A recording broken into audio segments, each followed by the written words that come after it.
Hello everyone, my name is Berry and Tiamiyu and you are welcome to my presentation. The title of my master's project is Implementation of Next Generation Packaging System for Efficient Cooling and Improved Container Usage.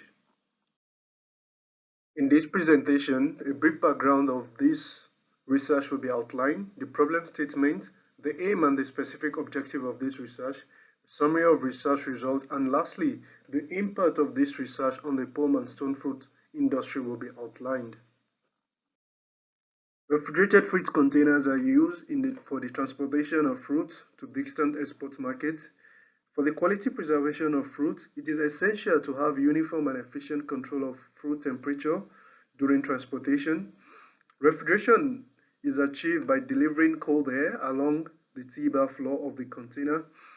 And to ensure good temperature distribution, it is very essential to have air uniformly distributed throughout the load so that the pellet stack near the refrigeration unit would cool the same way the pellet stack near the door and further from the refrigeration unit.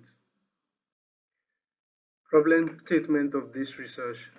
The current packaging system, which encompasses the pellet and loading configuration, are not optimized for the refrigerated container usage. Most of the container's volume are not optimally utilized.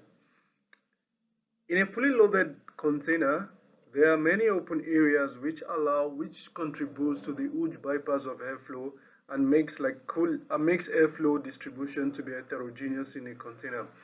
Also, this research presents an huge opportunity to improve the cooling performance of foam and stone fruit and also increase the packaging density.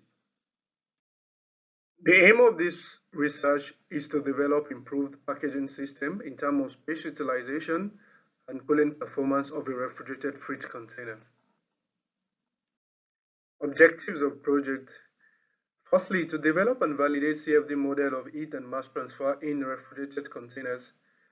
CFD refers to computational fluid dynamics. To improve refrigerated container loading strategy for enhanced fruit packing density and improved cooling efficiency.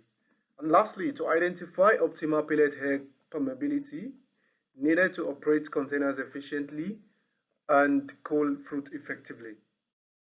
Research results summary.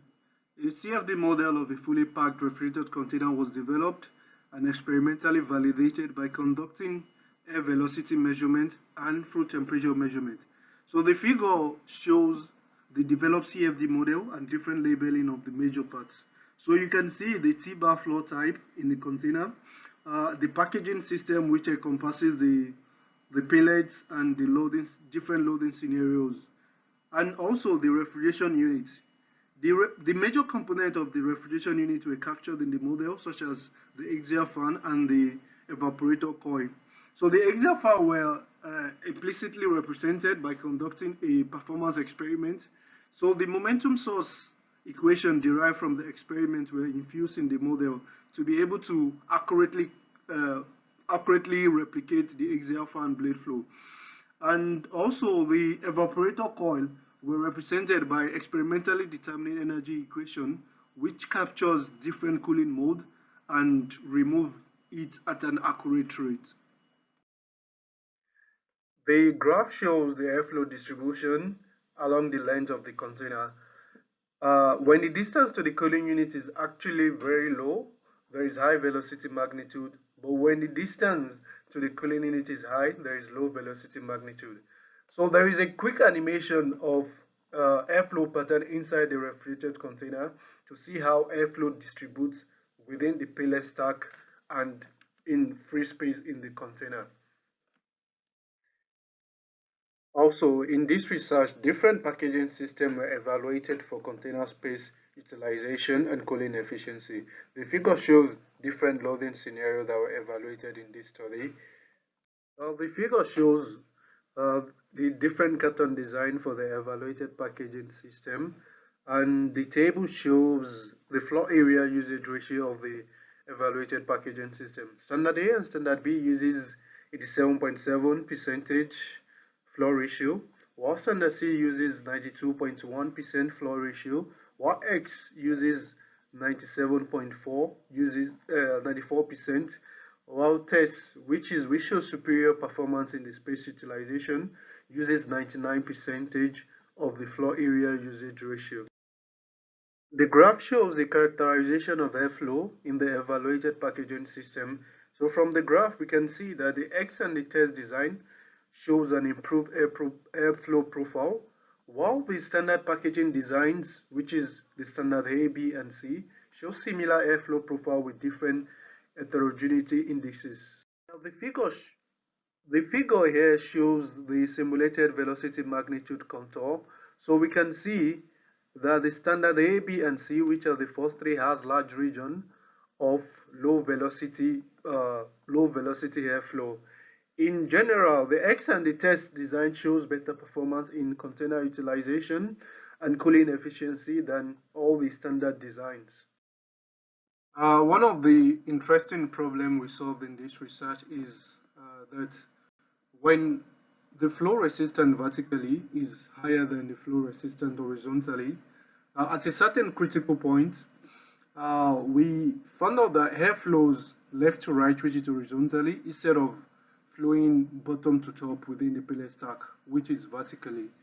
So we run different numerical simulations using different vertical flow resistance to determine the airflow pattern within the pellet stack.